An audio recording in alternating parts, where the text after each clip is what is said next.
Mr. Aftar, I was fascinated with your presentation on the population of Sabah in 1901 in the Sabah History Group. Maybe you can elaborate on this further, why it tells us many things about Sabah in 1901? 1901 census.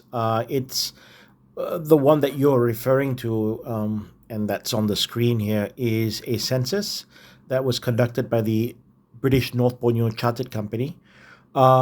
It's vitally important to the history of Sabah because it's one of the earliest systematic attempts by the colonial administration to quantify and categorize the population of Sabah, or North Borneo as it was known. It provides a rare statistical snapshot of what was going on in North Borneo at that time, population wise.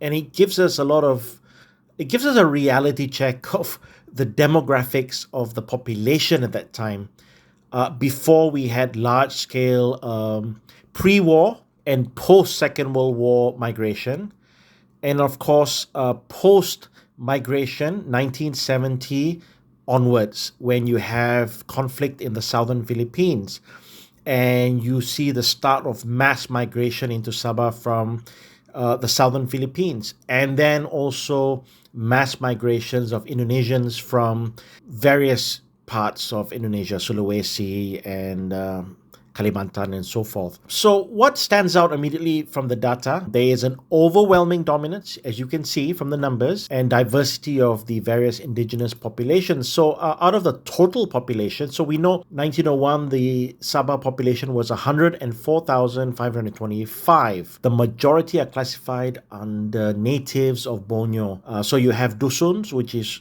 numbered at 33,156, the Muruts 12,000 plus, the Bajau.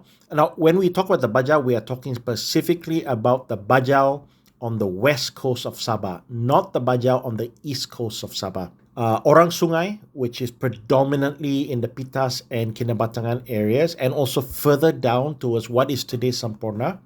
You have the Orang Padas, and I get a lot of people asking me about the Orang Padas. Who are these people? It's actually Muruts for the most part, and different subgroups of the Muruts.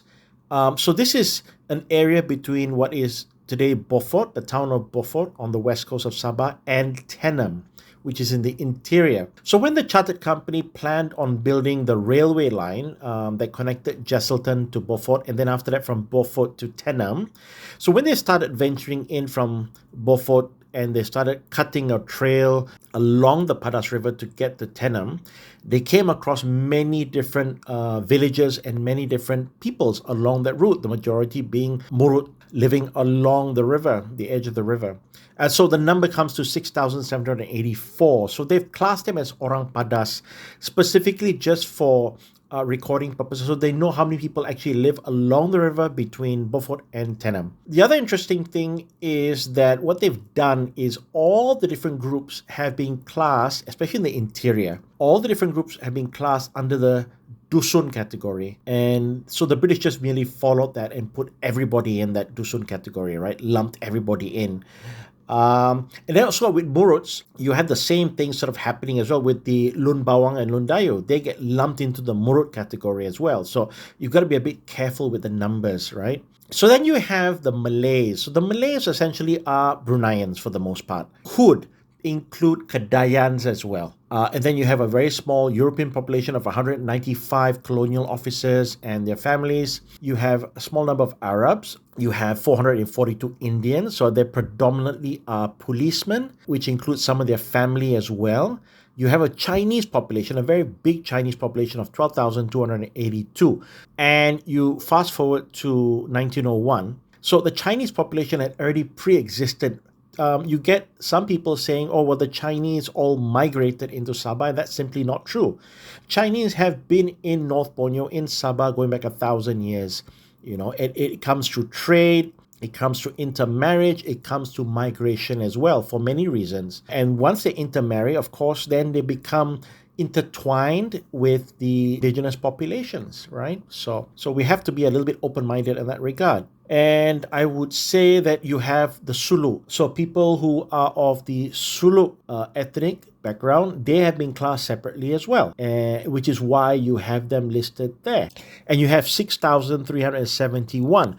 A large number had been living along the east coast. Some had ventured further into the interior. Others had made their way around to the west coast of Sabah and intermarried with Bajau families or other indigenous groups over time. But what we do know is there is a large migration of Suluk from the islands in the southern Philippines due to conflict with the Spanish and then later conflict with the Americans who removed the Spanish from the Philippines and took over.